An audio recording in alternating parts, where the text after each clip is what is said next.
Welcome to the A Monday Moment with Dr. Mal podcast, where each week I, Dr. Mal, share life lessons and motivation to kickstart your Monday.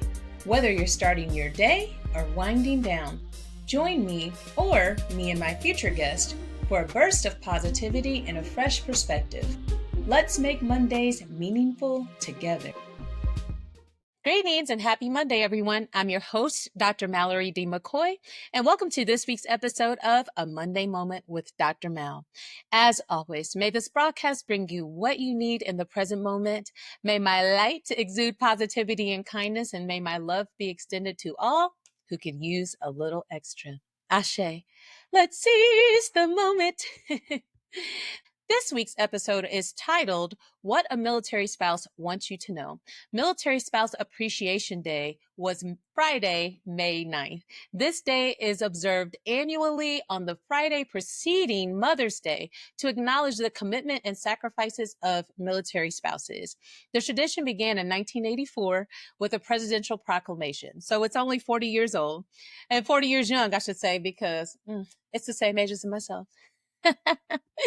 And let's be clear, when we say military spouse, we're talking about everybody who's loved someone in uniform, women, men, and everyone in between.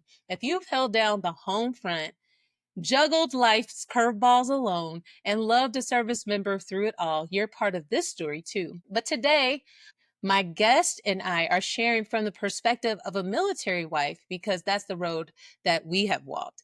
But every military spouse, no matter who they are, knows this life is built on deep sacrifice, invisible strength, and a whole lot of love. In saying that, I have been waiting to do this episode. In my former life, I was a military wife, still legally a military wife, but that's neither here or there. The point is, I have lived in this life since 2005 and formally as a military wife since 2010. When I agreed to become a military wife, I did not realize the magnitude of impact the military would have on our lives and how my life would never be the same. Even more so, I didn't realize just how much of my own life would be shaped by the demands of his service. I had to be ready at any time for my soldier to make the ultimate sacrifice, which he promised to keep, which also meant a life sacrifice for me if duty called for it. From 2 back-to-back 10-month deployments to seemingly endless annual trainings, I quickly learned that next weekend or next month rarely meant much in the military world. Duty always came first, no matter the hour or the day. So, you know I love me a good definition, and I'm team hashtag facts over feelings. So let's get into it. So for all, I want to just take a moment and set the stage for just how layered the life of a military spouse is. Here's what you might not know about military spouses. Number one, military spouses serve too, just without the uniform. Every deployment, every missed birthday, every graduation, every holiday, we carry it.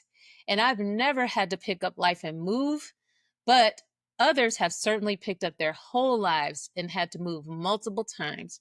We hold down the home front while our military service person is serving somewhere far away. Our service looks like stability, like sacrifice, like showing up day after day when the person we love most is out of reach. And I will be the first to say that I was incredibly surprised because the service member that I used to be in a relationship with received his retirement papers on January 1st, 2025. So he is officially retired. However, in the retirement papers, the military sent a certificate of appreciation for me. And I can just say that I was incredibly surprised that they even recognized that I was also a part of his service, but grateful because it's so important for all of us to realize just how much not only the spouses are part of the military service members' service, but the whole family is, because the whole family is supposed to be supporting the spouse of the service member because they are the first in line. They are the triage. Number two, time is the biggest sacrifice. Military families move on military time, not real world time. Schedules can change in an instant. A simple weekend trip can get canceled because of unexpected drills. A planned phone call can be missed for a mission. Time is precious because it's never promised. Number 3. Military spouses are the masters of adaptability. Careers put on hold or reimagined. Friendships built and rebuilt after every move. Routines change at the drop of a hat. We become experts at pivoting, reshaping our lives around the needs of the military, and somehow still managing to create a sense of home wherever we land. Number 4, military spouses are silent soldiers. And I just alluded to this, but you may not see our names in lights or our faces on banners, but military spouses fight our own quiet battles: loneliness, fear, resilience. We wage emotional wars at home so our soldiers can focus on the wars they face abroad. And in my case, the emotional war that was waged was with the soldier I lived with. The military way so embedded in his mind that people choosing to live without the military structure is a foreign concept, not to mention all the body aches, the mental tolls, and the secondary grief experienced after a battle buddy is lost. Then the role shifts to triage nurse, trying to stop the figurative bleed out. Next, it's a life of pride and grief. We are proud. Proud of our soldiers, proud of our country, proud of the life we build with so many pieces moving around us. But if I'm being 100% transparent, one of the biggest, hardest griefs for me is this: I never got the same person back. Every deployment, every training, every stretch of time away, he came home, but he never actually came home. He was physically here.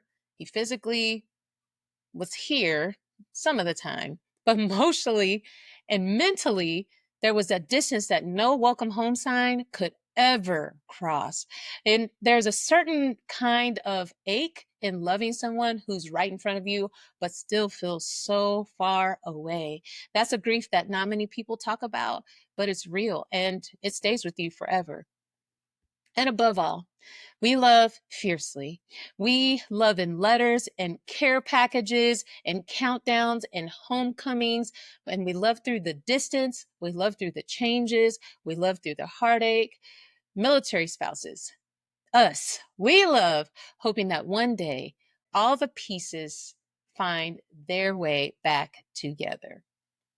All guest podcasts are titled What They Want You to Know, and my intention is to dive deep into the minds of experts, thought leaders, and fascinating individuals to uncover the one thing they truly want you to know about their area of expertise. I intend to unapologetically and unequivocally center the voices of people from powerful groups targeted by oppression. However, if there are other community members who can interject on the topic, they'll be invited to the cookout too. I am so excited to introduce this week's guest, Brittany McNeal. She is a proud military spouse, mom of 2 beautiful boys, and the creative force behind Lonnie, Eli & Co., an interiors and restoration company specializing in high-quality custom bars and unique event rentals. Currently living in Colorado Springs, Colorado, with her husband, Alonzo, an Army officer stationed at Fort Carson, and their 2 sons, Lonnie and Elijah, Brittany's life is full of adventure, resilience, and love. With each move, her family embraces the unpredictable journey of military life, finding new ways to grow, connect, and create lasting memories. She's here today to share her story, her heart, and what she wants everyone to know about the life of a military spouse. And I just want to say that we met in February 2024 in Denver after I was asked to be on a women's panel for an event called Unleashing You. This event was created and is hosted annually by our mutual friend, Amanda Riffey, and she just so happens to be my elementary school friend. Brittany and I, we vibed to each other and moved into each other's directions because we literally were the only two brown women in the room with locks. And so we instantly connected on the fact that we love to run outside. And more so, we connected on the fact that we both had military wife as a label for us in our life. And I just loved our conversation. I'm fresh out of our conversation. It was so pure and it was triggering in some senses for me because there's a lot of emotions that I realized that I still hold about my experience as a military wife. But nonetheless, this conversation is so needed. And I'm pretty sure we could have had a whole other episode of content about what we were talking about because it was just that good. So, as always, grab a notebook and get ready to hear some dimes and some gems from Brittany. Here's what we talked about. Welcome to the podcast. I am so thankful and so glad that you saw my message on IG and then ultimately agreed to be a part of the show. I would just like to start with you introducing yourself in your own special way. Sure. Thank you so much for having me. I am overjoyed. I'm so bad with messaging. So when I saw your message, I'm like, oh my God, of course I'm going to do it. Of course. Yes, immediately. Yes. So my name is Brittany McNeal. I'm from Cleveland, Ohio.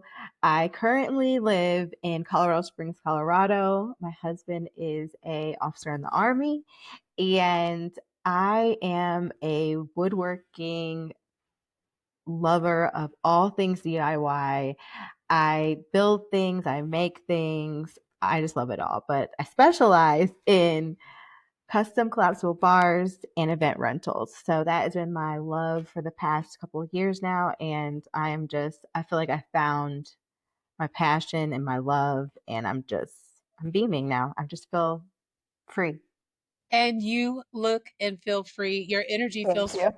through the computer screen. And Brittany and I actually met by happenstance it was a couple of years ago or Two last year. years ago. Yeah. 2 years. What? Yeah. 2 years ago, I think. Right. Oh, it's been 2 years. That's Which is wild. crazy. Yeah. Crazy. It was February 20. No, I guess it's not 2 years. So it was It's February 2024. uh And we both attended Unleashing You, which is our mutual friend's event that she puts on in Denver. Mhm. And yeah, we found each other because we were the only brown girls with locks in the room. And we gravitated together um, and we quickly found that we had many things in common. We like fitness outside, we like working with our hands, but the most important thing, and the reason why I even asked her to connect for the podcast today, was that we were military wives. So Absolutely. that in common. And I just want to start from the beginning. Start us from the beginning. Sure. What did your life look like before you added the title military spouse? Girl, the life. The life before. So I was so career driven. I was working for my alma mater, Ohio University. I was working in the foundation office. So this was for the trustees of the foundation board. So there's two boards that usually run the school in some capacity. You have your foundation board and just a regular board of trustees. The foundation board are the heavy hitters. So those are the people that are bringing their jets to the school, landing, having the meetings, and they're giving millions of dollars to the school. Okay. So I was planning their board meetings. I was living in Athens, Ohio, which is a really small town, about 3 hours from Cleveland. And I was traveling everywhere because my mom was working for United and I was flying for free. So I was going to LA, Miami, New York. Where you want to go? Girl, let's go. We can go this weekend. Like I was gone and traveling. I was outside. I was outside. Yes. So with being outside, you meet people. So I met Alonzo because he was friends with a friend, and that was the era of like Twitter. And you get on Twitter and you start talking to people, and then you find connections, and you kind of joke, laugh, laugh. So my cousin Fallon posted a picture of me, and he messaged her like, "Who is the girl in the picture?" And she's like, "That's my cousin." And she was like, Brittany, this man wants to talk to you. He said he would love to like get to know you. I'm like, absolutely not. I look at the profile. It says like something like they call me arrogant, like all these adjectives about him. And I'm like, I don't like any of these adjectives. And I'm like, and he's alpha and he's military. Oh no. Oh no.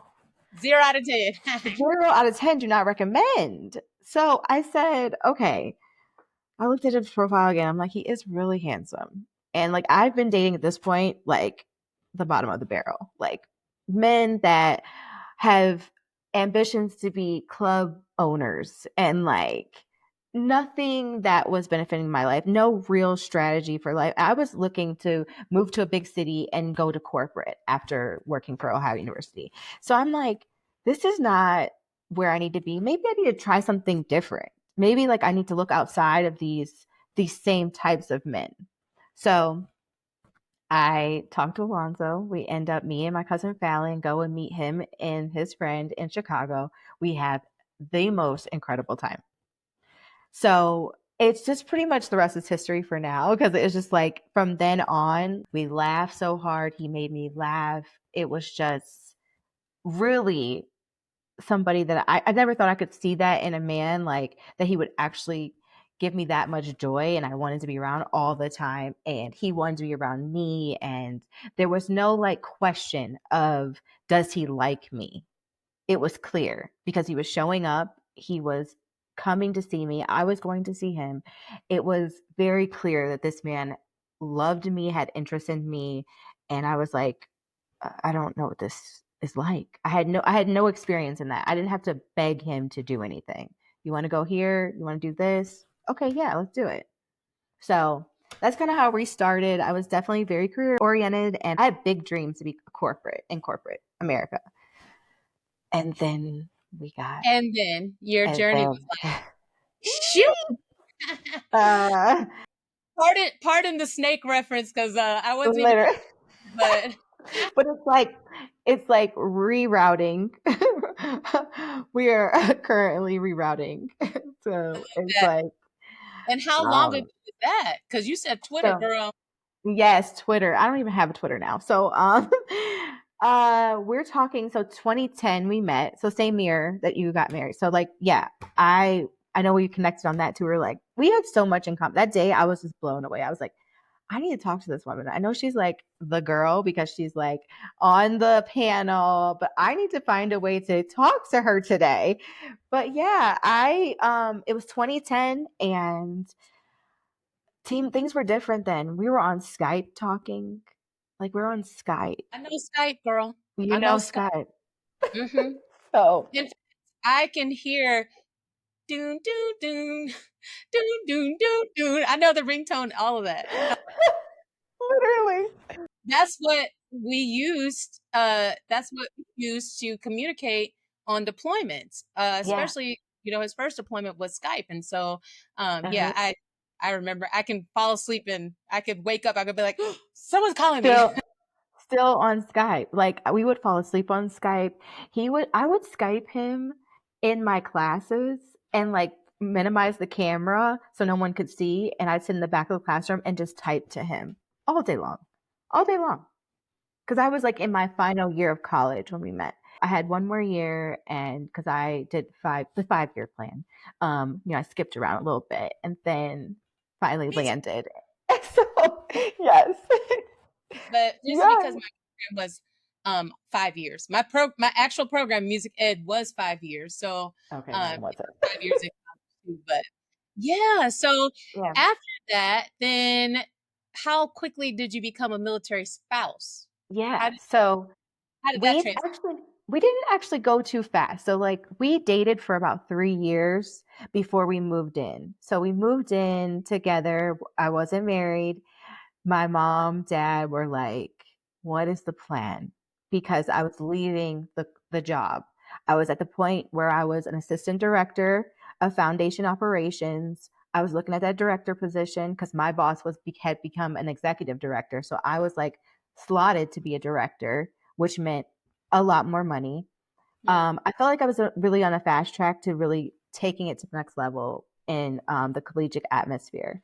But my boss was shook. I mean, she was like, "You're leaving? Like for what?" So went to Columbus, Georgia, moved in with him, and we got engaged that next year, and we got married in 2016. We had our wedding.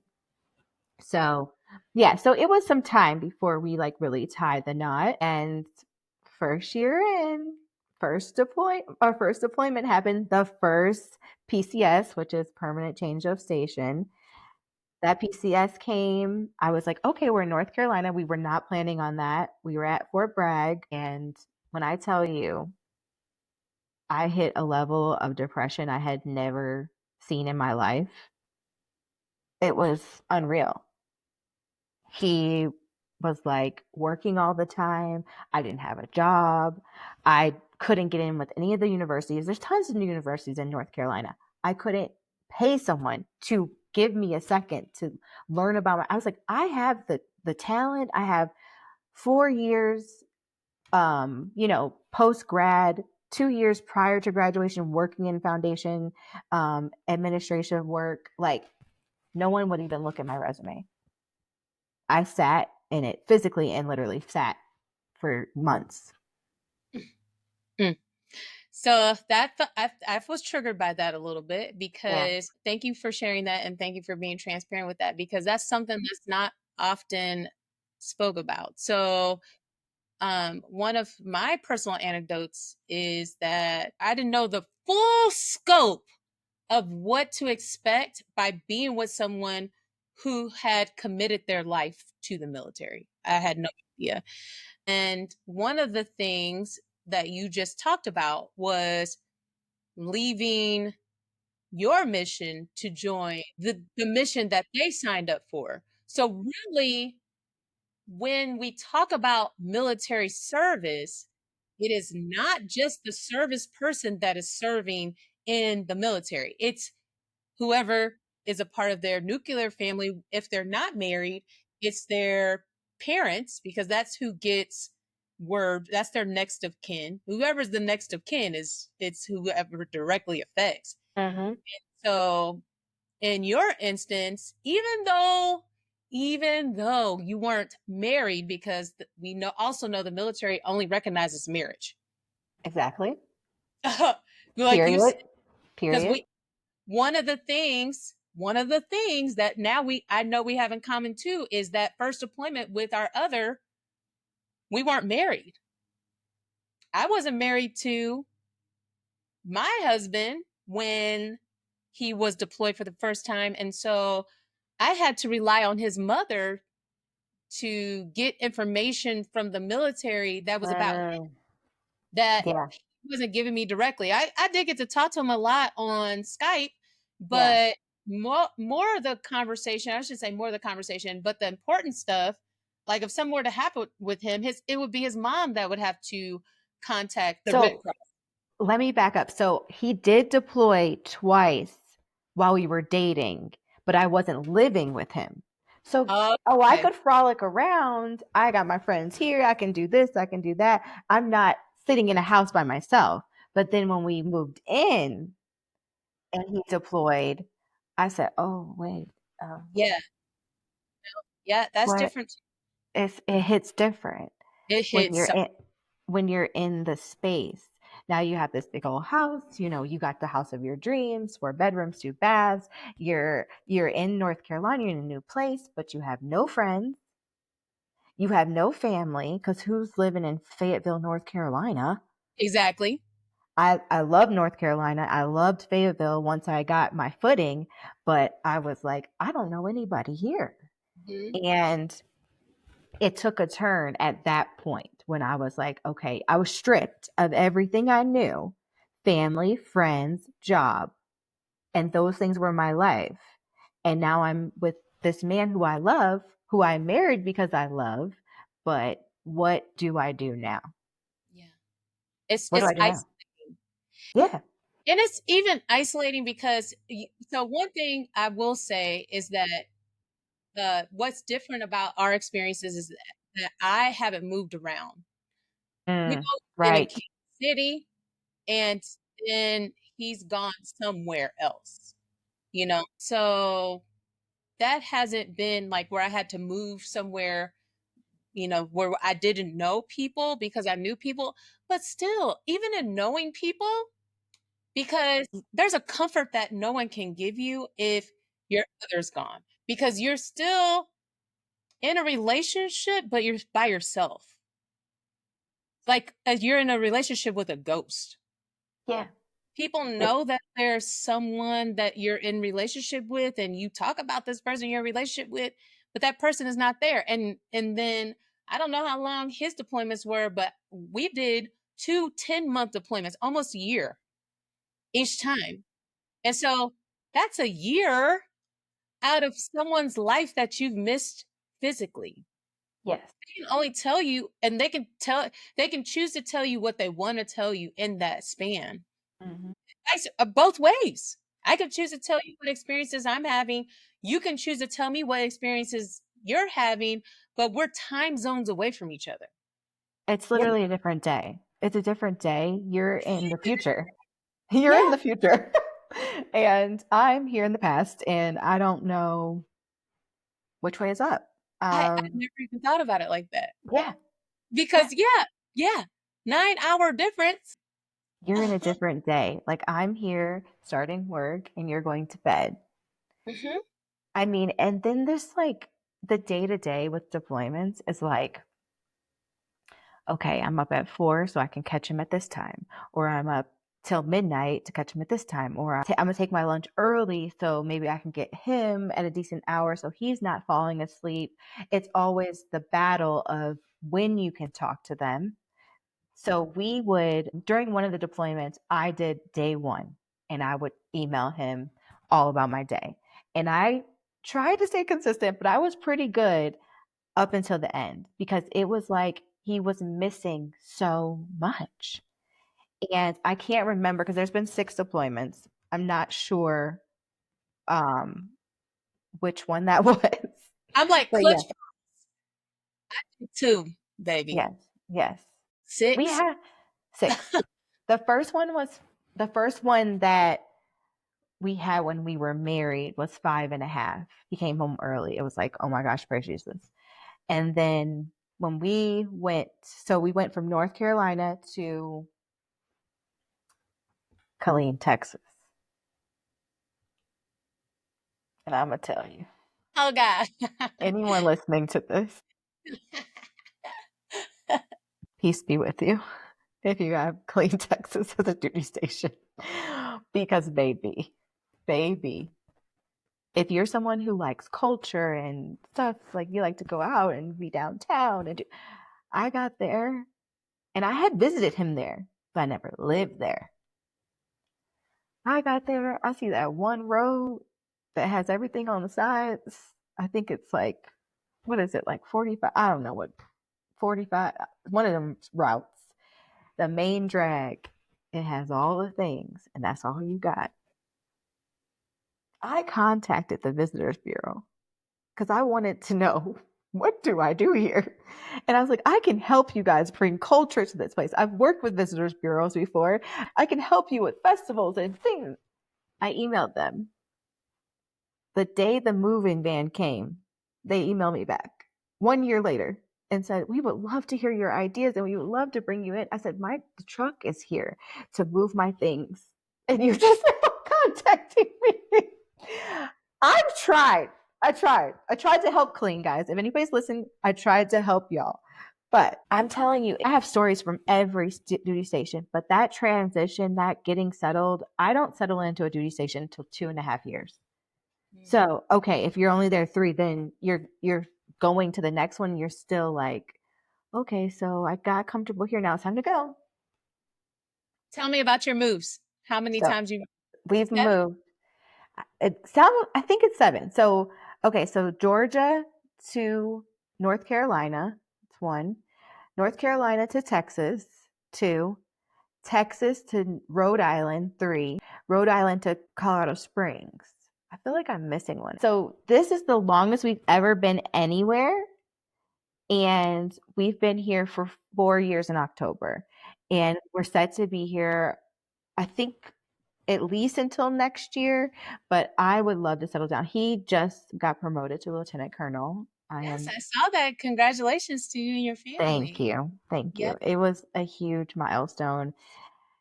Honestly, it was a lot for me.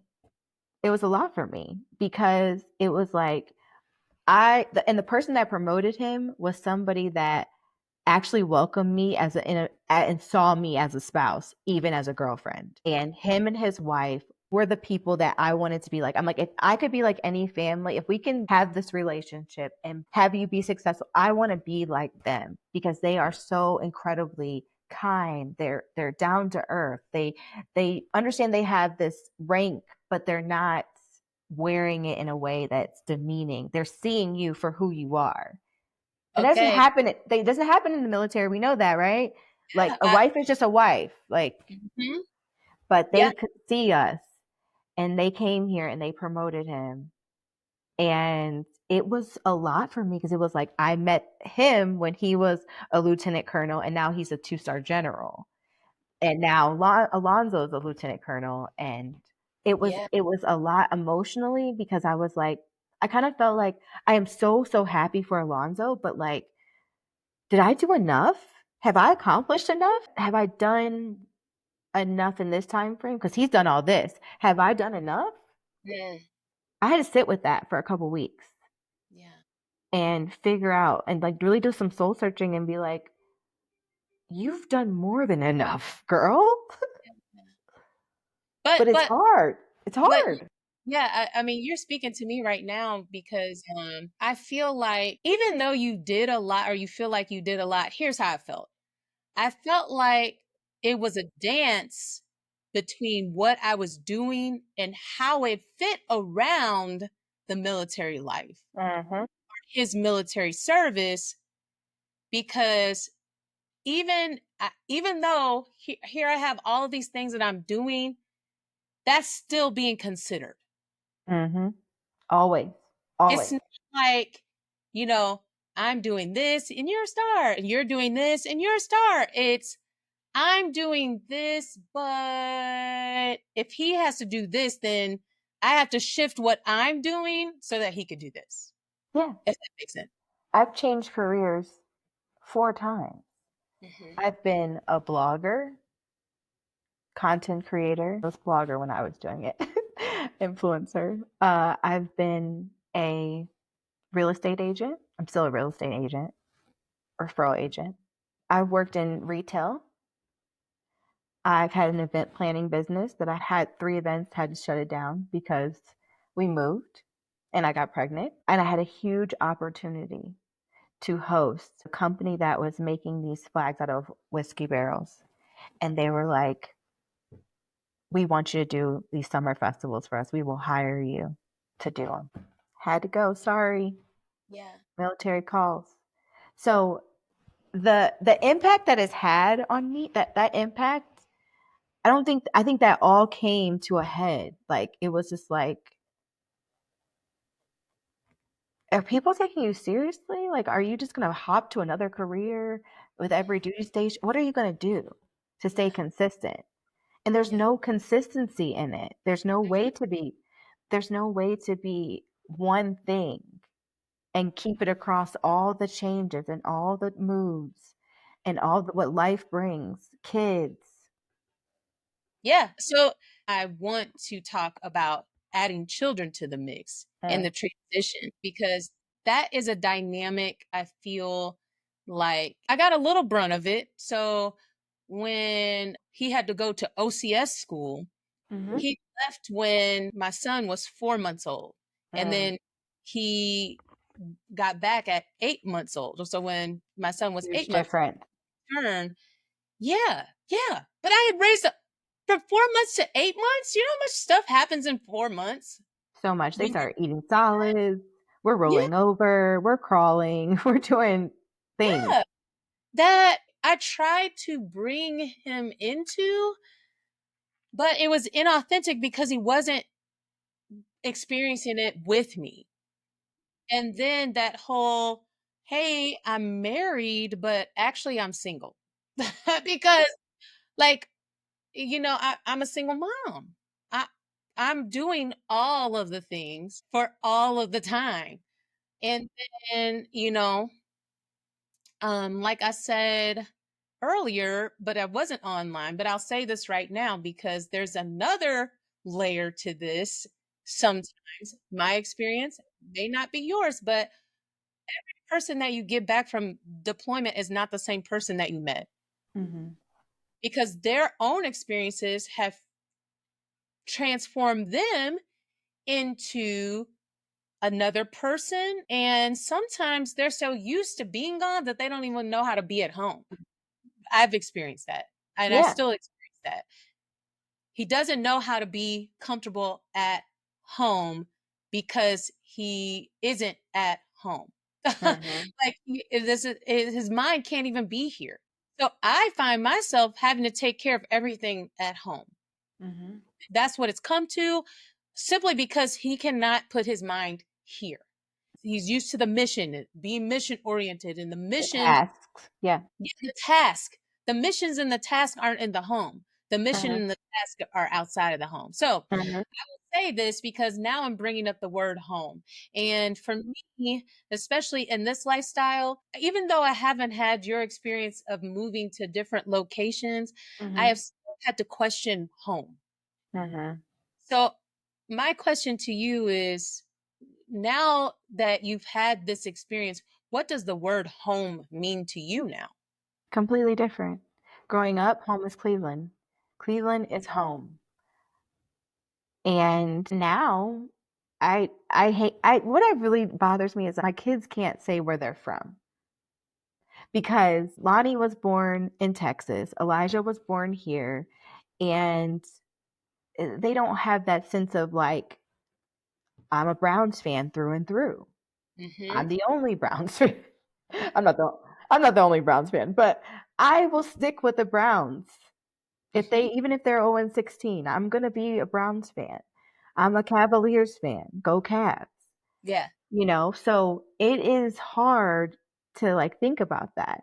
But as we get older and we're now in a place where maybe we'll stay in this area, this is starting to feel home to me. Home is where I feel the most comfortable, where I feel like my kids are safe, where I feel like it's a good place to raise them as far as any like environment and culture and things like that. As long as they can know who they are and they feel good about that and I feel good, like that's where home is now. It's hard. It's a different meaning, and that's such a good question because I never really thought about how that word has changed, but people have, you know, I've been saying more and more, Colorado's starting to feel like home. Colorado's starting to feel like home. And I never, when I first moved here, I wouldn't have said that.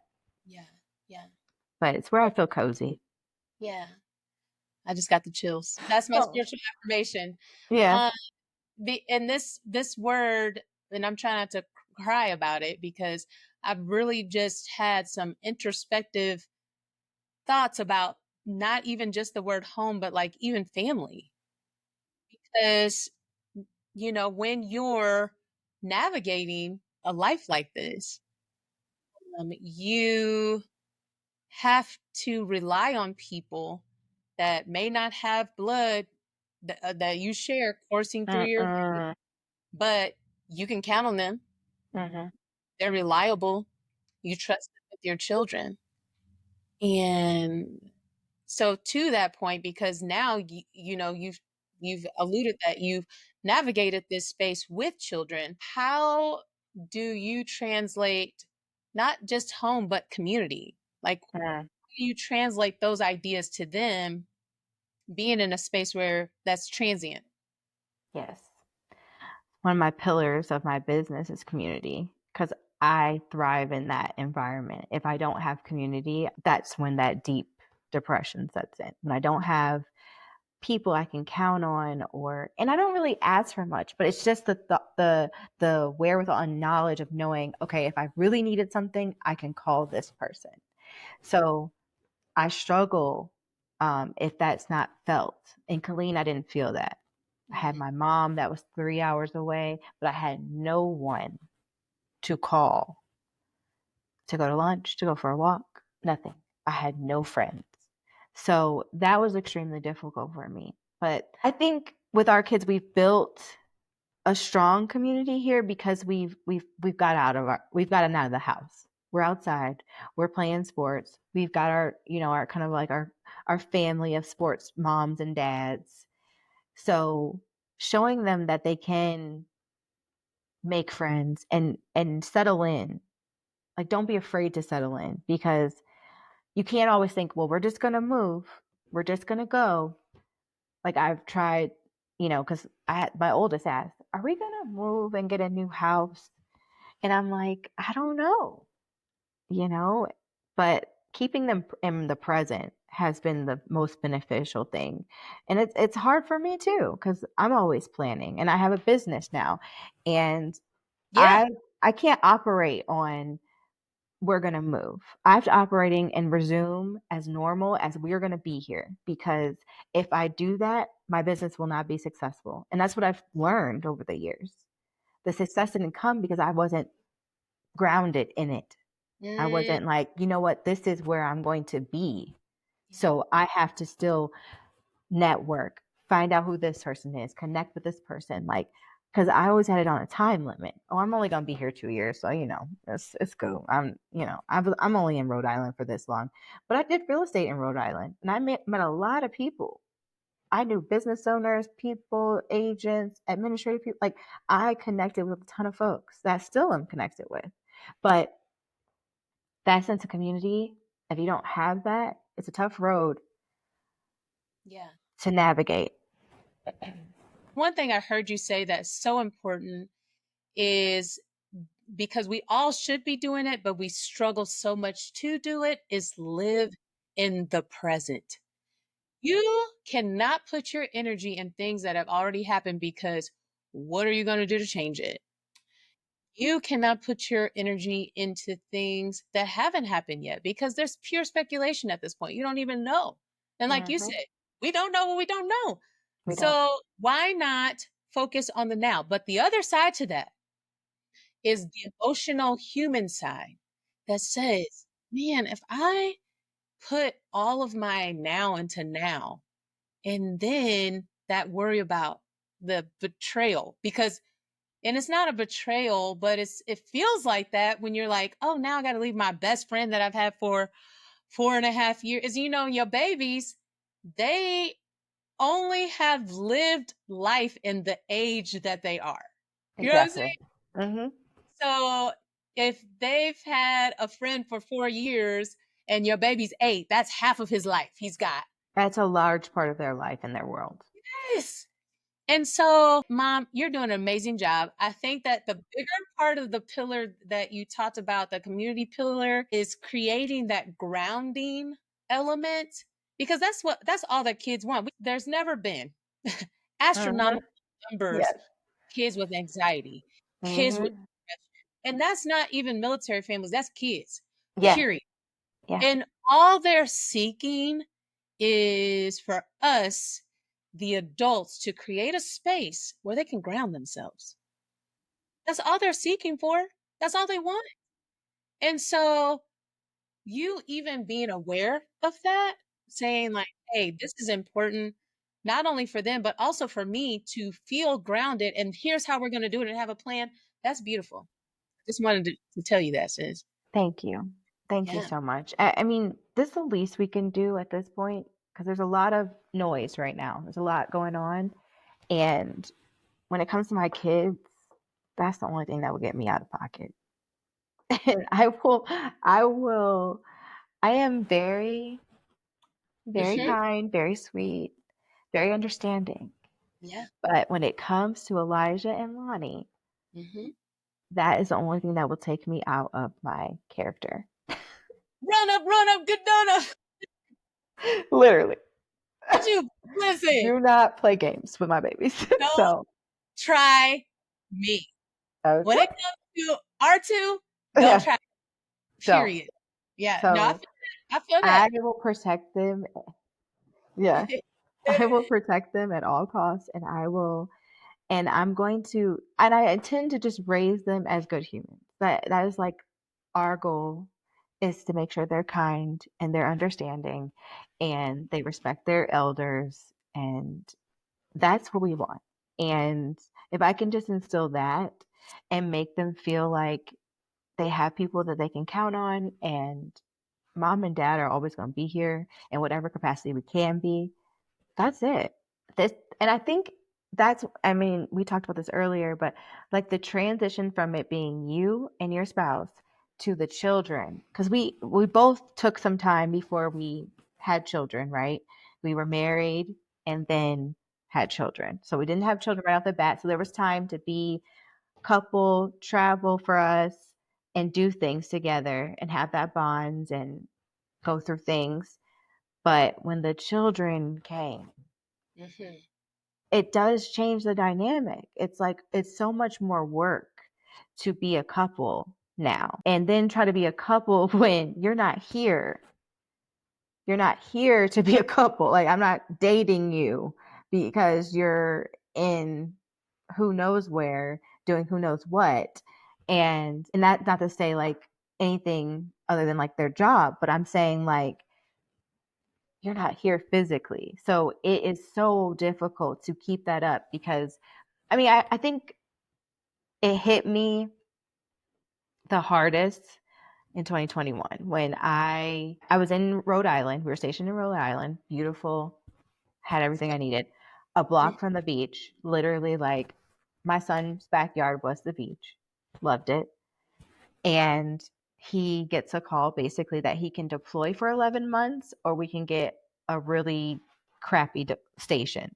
Like it won't be in line with what he wants to do. But if you go deploy for 11 months or you go deploy for a year, because at this point they are like saying, oh, it's going to be a year. So a year means one break in R&R. So, okay, cool. 6 months and then you come home and say, hey, and then you go back for 6 months. Well, COVID.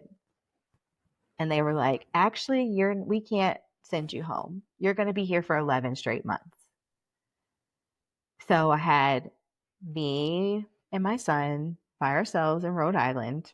Thankfully, I had an amazing coworkers and group there. Like I just had people that I could count on really and truly, and I still talk to them. But my cousin dies during that. Fallon, the one that introduced us, she passes away. So I had to manage that, my child, my career, and being a supportive wife to someone that was done. Like he was like, I need to come home. Like I'm done with this for now.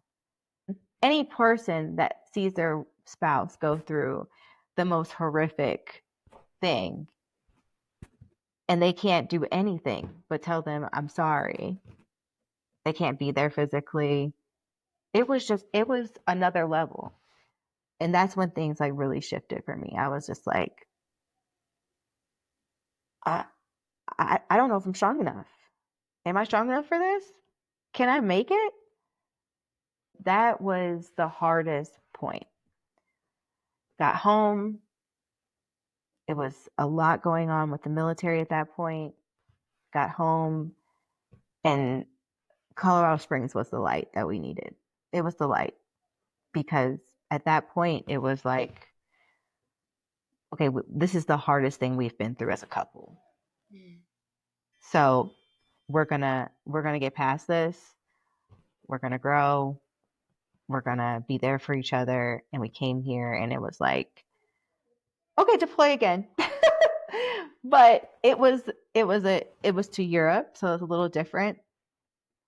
Definitely able to talk more, you know, different schedules and stuff like that. But it wasn't as challenging as a deployment to Afghanistan or Iraq, which is what he did prior. But how long was the European deployment? Luckily, he was on the tail end of both of them, so it was like 5 months, and then he deployed again that following year, and that was 5 months. So it wasn't, or that was actually like 3. So that wasn't as bad. And you talk to a civilian, they're like 3 months. Like I'm like, oh, that's a walk in the park.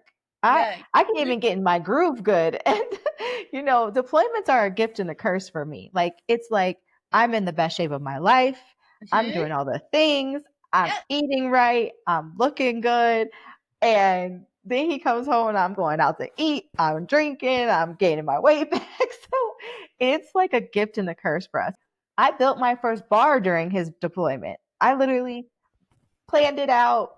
I'm going Mhm. to Lowe's, got the stuff, built the bar. The bar was up and standing when he got home, and he was like, "So we're building bars now?" Yeah, That's what I'm we are. saying. So not only are they different, but we are too.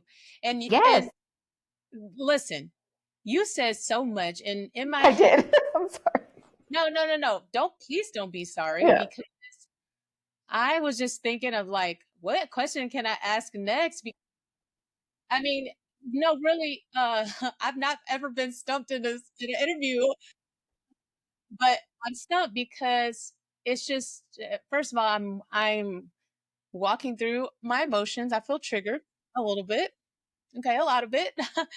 um, the probably the bigger thing that is triggering me that I need for people to know that there is such a weight that is on you when because I was listening to you talk about what you had to walk through during the deployment and you had to walk through it by yourself. And that person being on the phone trying to comfort you is not a hug. It's not an embrace. It's not a, it's not that. It's you have to imagine that. You have to and maybe that's why I got so good about gaslighting myself about the situations that I was in my relationship because I had to gaslight myself to get through times where, you know, I couldn't. If I fell apart, there was nobody else to pick me up mm-mm, or pick the situation up. It had to be me. mm-hmm. It had to be me. So I had to leave my feelings, a lot of my feelings unfelt because if I felt them in the way that I needed to actually express them, there was no way that things were going to happen how they needed to happen. The mission still had to continue. So there was no way. Probably the worst military separation that we had was when he decided to switch from Navy to Army. And when he did that, he had to go through boot camp as a sergeant, but Mm-mm, that's 57 days of letters, 57 days of snail mail. There was no phone calls. There was no daily check-ins. I'm trying to hold it together. I'm taking pictures of my everyday, going to print them off because he doesn't have access to a phone, putting them in an envelope, sending them just so he can see what's happening. And then, me waiting to get an envelope back that he wrote back. So, through 6 888, I'm like, yeah, literally, literally, get myself together because literally, I felt that whole entire movie. But unless you walk through it, there's no way that you can feel it how we feel it. There's no way you can feel it mm, how we feel it. that moment, I've chills all over my body. That moment when they get the letters, like Yeah. I never really had to do like when he was in ranger school, we wrote letters. The things can happen training, but things have Anything. anything can happen, but I didn't feel like he was like in like danger. But like I can't imagine if I had to write him a letter while he was deployed and wait for a letter back. Like that shook me. That movie was so incredible, and but it shook me because I was like, that's a level of just strength and support that people don't get enough credit for. These women don't get enough credit for. So, No, they don't. The spouses do not get enough credit for being the spouse that they have to be in that space because they have to be. And so it's incredible to me because I actually am doing this podcast with you in alignment with Military Spouse Appreciation Day. But do you know that that did not even exist until 1984? It is 40 years old. And Wow. so I didn't the even know it was that old, honestly. I have to remind Alonzo, don't forget. and a lot of people still don't know that it exists. Being a military wife, and I can only speak from that vantage point because, like we Hmm. both said earlier, we are Black women, Hmm. military wives. Hmm. Yeah. Which, even in saying that, Dun, dun, dun, dun. yeah, we need a whole nother episode to That's walk. another episode, baby, because We need a whole nother episode to walk through being Black women military wives. hmm. Whole nother episode. But Hmm. I digress. I'm With saying locks. with locks. That is a whole nother thing that I can't even go there. But I say that to say that the weight that we have to carry often is not a weight that people are, because like when you just said earlier, when someone was like oh, he's just gone for 3 months, and you're like, and they're like, 3 months, and I'm like, that's 3 months. Like, what's 3 months, What's 3 months when you've done 11 or yeah, 12 or yeah, 10? it's three What's three months months? But I will ask this because maybe it's just unique to me. Hmm. But the first time that he was deployed, we shared a house together at this time. So like Uh-huh. you, so Yeah. here's some things that are similar. We moved in before marriage too. So Hmm. you know, were we even engaged? Yeah, we were engaged when we moved in. Yeah, we But were. I was still navigating the military life Hmm. as an engaged person, not being married, because I was still supporting him. But when he left, and he's a traditional man, and when he came back, it was this sense, I felt like it wasn't a fight, but it was like words unspoken about like who the boss is. Because I had built up a system, a routine, built up all of these things. Then you roll up in here after not being here Girl, girl. and try to tell me what we gonna do? No, absolutely not. Like, I feel like that was probably and has continued to be one of the bigger issues in our relationship because in the traditional sense, it's like, well, the leader of the home is the male, Hmm. Hmm. like whoever the man is. But if and you're telling me you're protecting and you're providing for me, Hmm. but you leave for a year and I Hmm. had to do all the things with a ghost. Hmm. And then you come back and you say, well, okay, well, I'm gonna assume the position. And you're like, but I've been doing it. It's been me. I've kept that side of the bed warm. How do you I navigate? That is the hardest part because when you've been in, and I don't know personally like what he has been through, what has happened. That's not really a conversation. But when you have, as a wife, been here holding it down, doing all the things, Hmm? mowing the lawn, Baby. picking weeds. I have what they call zero scape. So I have more rocks than grass, Hmm. picking weeds, doing a lot, okay? Doing And all you the come things home, for two all the people. things, two people, dad and Yeah. mom, gardener, electrician. I had to saw my son out of his crib once because he got stuck. So when I have done all that and you come home and you try to change the routine, I will never forget being in the airport. We were in the airport. We went. This was the deployment that was 11 months. right? And we went home to Cleveland. I went home. We're all in the airport, and he's telling me something like about what we should be doing or how to travel with my oldest. And I turned and I was like, I am not one of your children and one of your soldiers. I am your wife. And no, I've been doing this. I have been traveling with him by myself. And This is not the he was, military. this is not the This military. is not the He was, military. Your house is not. This is not the military. Your house is not the military. he was taken aback. And I think my delivery was off.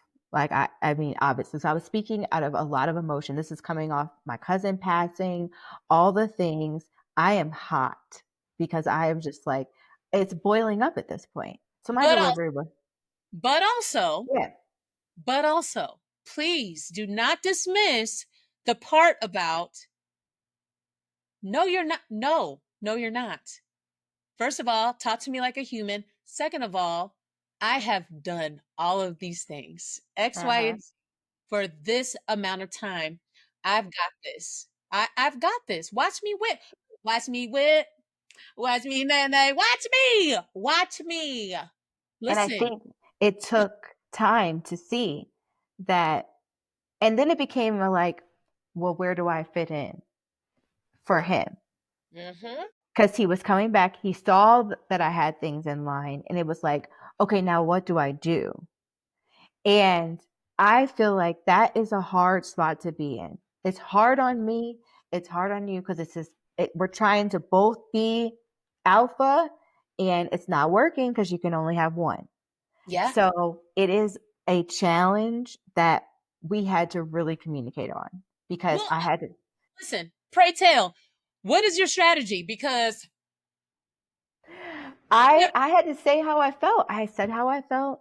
I said I said what we just said. I've been doing this. mm-hmm, So it's very hard for me to come in or for you to come in and try to change the routine. Now we could talk about how you want to fit in or how we can have you more involved, but we've been running like a well-oiled machine. So now we need to figure out how we do that as a couple. And mm-hmm, that took years. I feel like we are now cohesive because he's been home. He's been home consistently. So now he's making dinner, getting the boys' plates together. Elijah, he sees he's unraveling. Let's go take a bath. Let's go sit down, Elijah. Lonnie, why don't you go do this? It's more of a I see you, and I see where I can fit in now. But it took time because if you're not home, she got it. She's all right. She's not overwhelmed. She's good. But I had to tell her I'm hitting my point. I'm overwhelmed. I'm overstimulated. I'm I'm tired. I can't put the kids to bed right now because I've been touched all day and I'm touched out. mm-hmm. Oh, girl. Oh, listen, I know about that overstimulation life. Yes. Yeah, So but it's hard. It's I hear hard. you say something else though too, because it's not only time that it took a partner who is willing to be a partner. Very much. Very With much so. instead of Very much trying so. to dictate because I also had a job. I was a teacher, so I also had a job where I was dictating what I needed in the space. Mm-hmm. And I often had to come home and I would hear, I'm not one of your students. Mm-hmm. Because it was hard to flip that.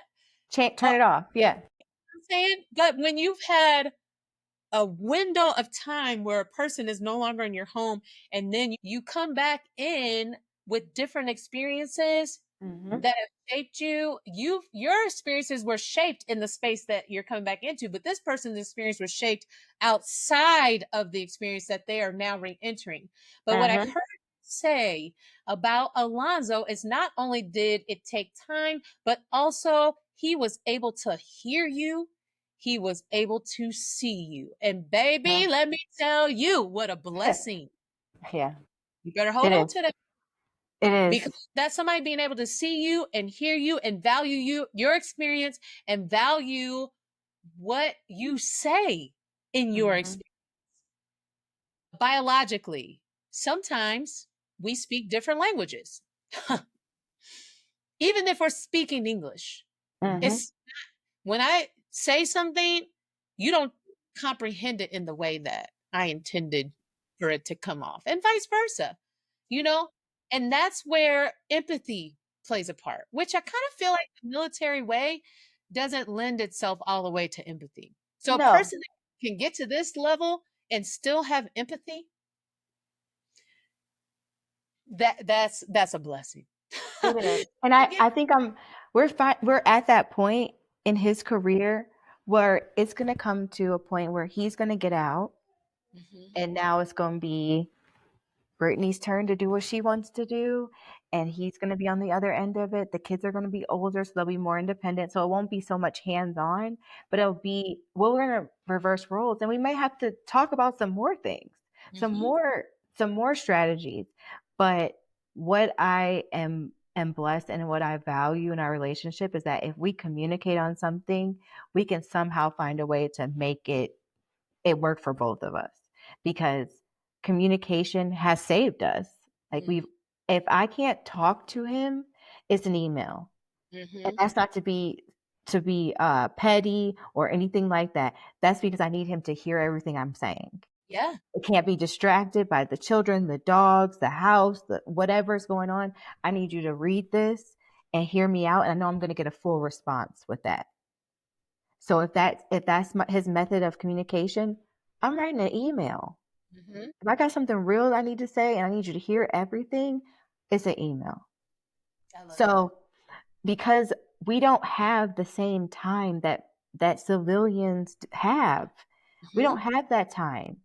We Yeah. don't get face to face time a lot. Like he Mhm. just got off, and then he's still, even though he's here, he was on a shift work where he was working 10 p.m. to 6 a.m., 2 to 10, and 6 to 2. 6 days on, 4 days off. Oh my. Switching every week, the schedule was switched. So How when do you are you not? going to be here? When Yeah. are you going to be here? When are you? And that's even more difficult when you hear and you can't help. If I don't see you, I know you can't help me. But if I see you coming in and out, I need some help. Yeah. So No. it's like, it's still challenges, but I do truly appreciate and love that we can somehow figure it out. And it's not perfect, it's not seamless, but we're seeing each other, and we have come leaps and bounds with our communication.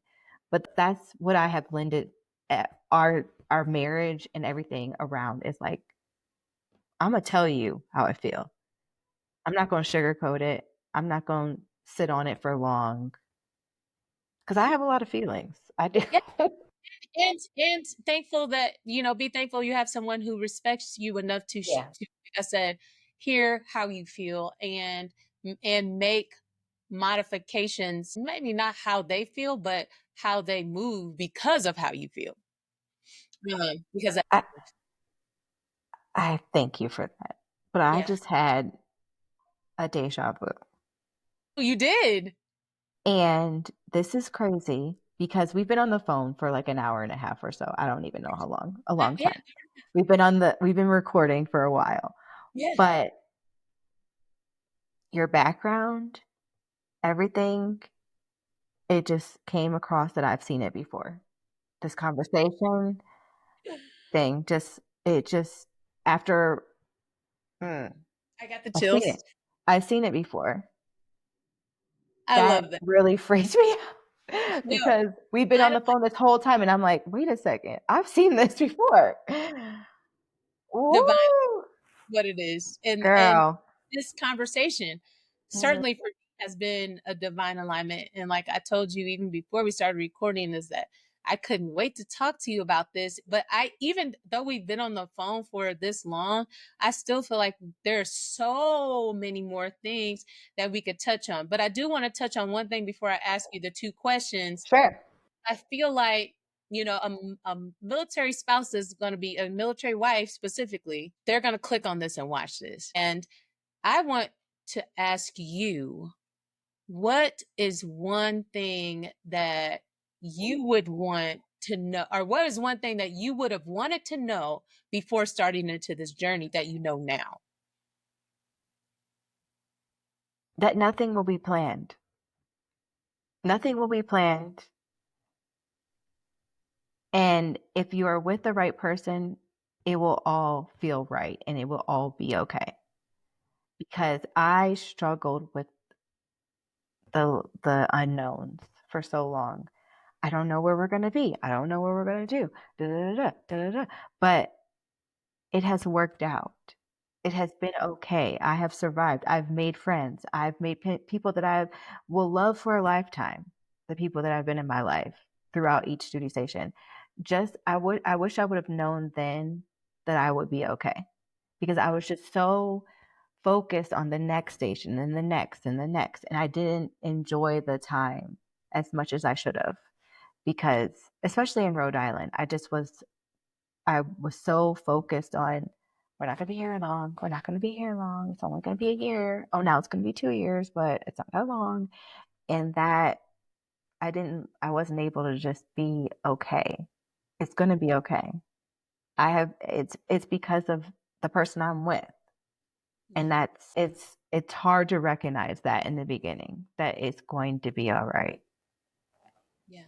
I think it's hard for anybody to recognize it, especially if Yeah. they're in it and they can't see it from the 30,000-foot view, Mhm. that it's okay. So Mhm. then that's where gratefulness is Mhm. key.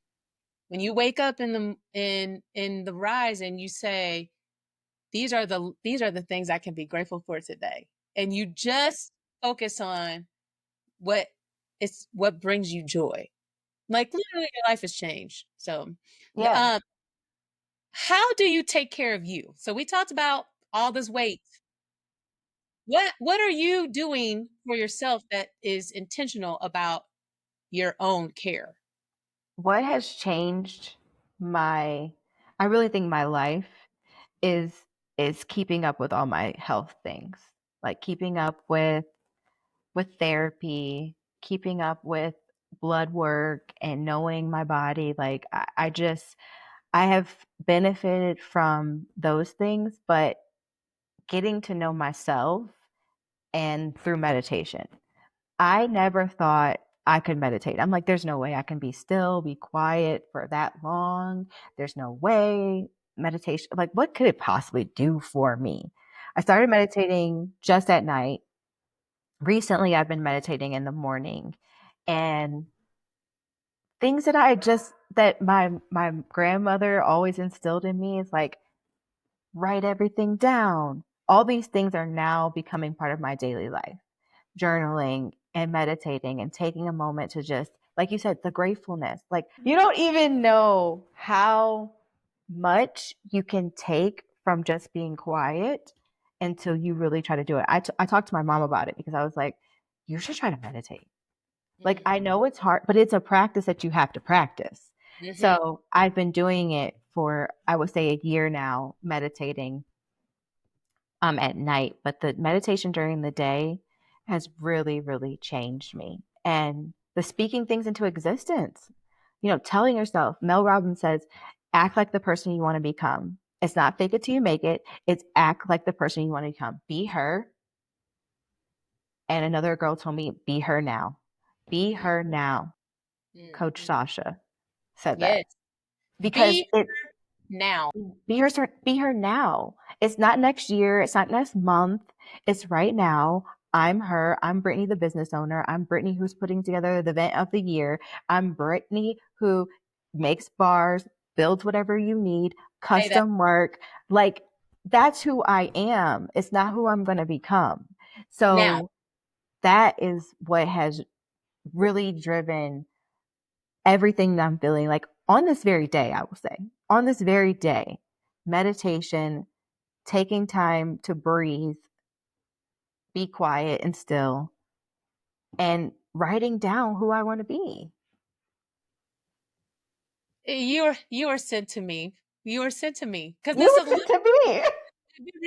like literally, this is the message. Like right now, Britt, I am reading a book called Moving Inward, and I'm Yeah. taking notes about intentional meditation because I pride myself on meditating, but I'm always in an active state of meditation. But Mm-hmm. I can go running and come back with a whole business plan. In fact, that's exactly what happened. I I love it. I love it.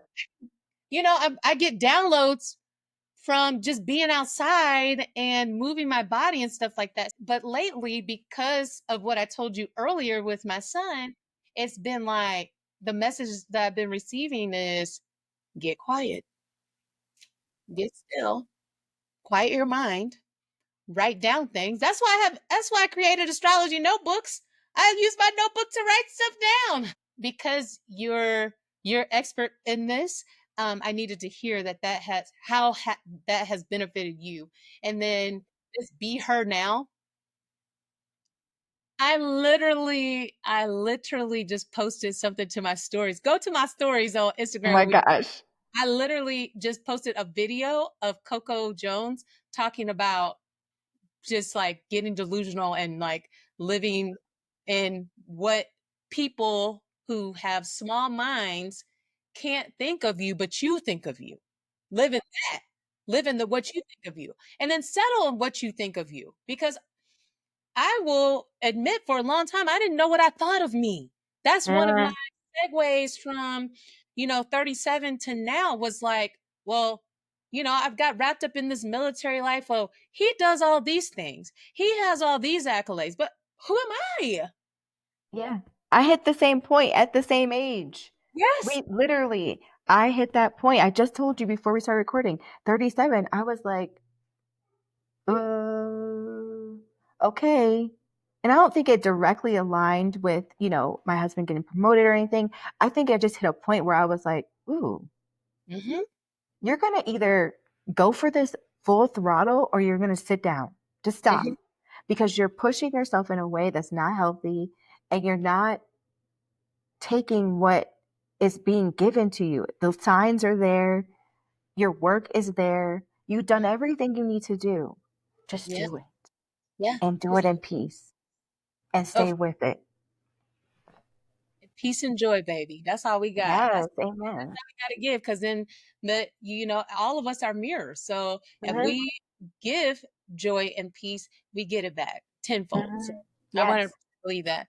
Okay. And then you told us what's one thing you want to know about our military spouses should know when they're just starting out. But my general question is, what's one thing you want us to know? And this could be about anything.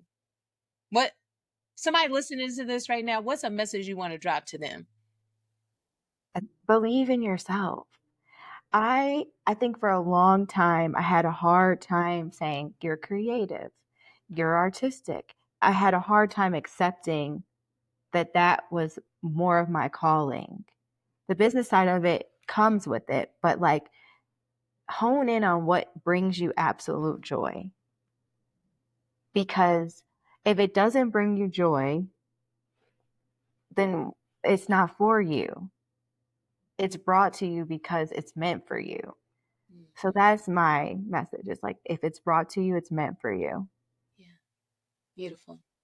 And then what did you used to know, but now you know different? So I used to think blank, but now I know blank.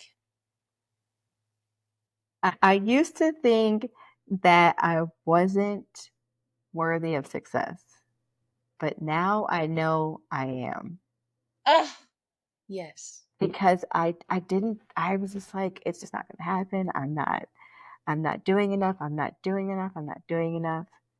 And I'm worthy of it. It's meant for me. It is in me. You know why though? Because you change your mindset from chasing to attracting, attracting, attracting. See, Mm. things don't come to us ooh, and I just got the chills. Mhm. To us if we run after it because we are all in the flow of success. We are all in the flow of all the positive things, all the joy, all the love, all the happiness, everything we want, we can have. But we have Mhm. to first believe it. Mhm. You said, I used to think I wasn't worthy, but now I know I am. That's you changing your belief in yourself. I literally last night was just talking about all the things that I'm worthy of. That I can't say that at one point in my life I thought I was, Hmm. Yeah. but now I know I am.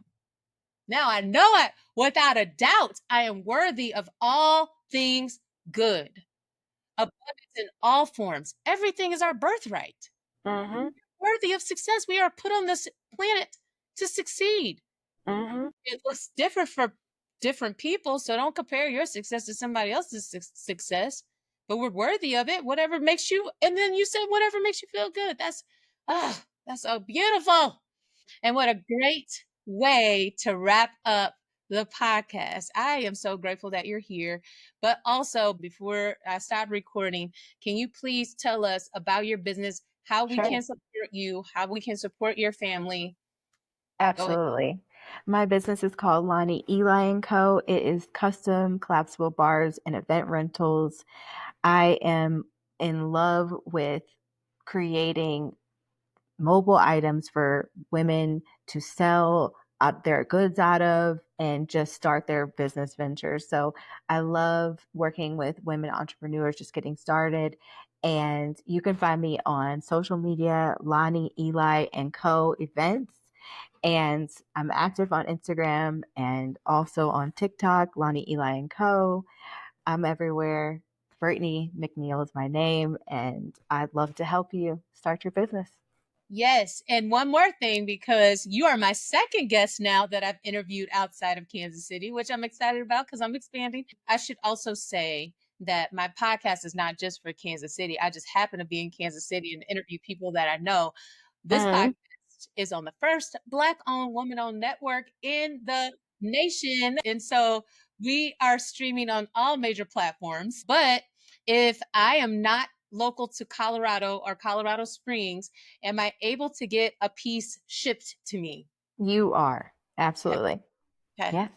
I just want to make sure. So Yes. Lonnie Be Eli clear. Co. is Yes. worldwide, not Yes. just domestic for Ab- sure, yes. international tariffs. Yes. And I want to say thank you so much for having me. You are an incredible human being. You are absolutely incredible. Your energy is infectious. You are gorgeous. You are worthy. You are all the things. I was overjoyed to get the invitation to be on your podcast. And I was meant to meet you. We were meant to do this. So anything you need, I'm here to support you. And just thank you so much for taking the time to talk to me. And I think you're incredible. So keep doing what you're Oh, doing. You're an amazing mom. And don't ever let anyone think anything else. thank you. Oh my You're gosh, welcome. that just filled my heart. Well, that's all for me this week. I'm forever honored that you tune in to my show. And shout out to Brittany McNeal for sharing her heart and sharing her experience as a military spouse. I love you and I'm forever appreciative of you, especially our before and after recorded conversations that will live with me for a lifetime. Next week, I am bringing you a show that almost didn't happen. Actually, I didn't know that it was going to happen. It's a new revelation in my life. And the person that I'm interviewing is brave enough to at least lend their voice to my podcast to share how we are now forever connected and the vehicle through which we are connected is telepathy, which I talked about in my April shows, but now I'm talking about it again because I have proof that my son is telepathic. And you do not want to miss this show because even me, even me, I'm still like, what the heck is happening? So, anyway, you don't want to miss it. Until then, love and peace to all of you. Have the best week. Thank you for tuning in for a Monday Moment with Dr. Mal, now proudly a part of the Alive Podcast Network. You can find this show on the Live Podcast Network website and app, and you can find this podcast streaming across your favorite podcast streaming platforms. If you love to have the visual, you can tune into my YouTube channel, When Mallory Lives, to see this show and catch up on all my shows from the beginning.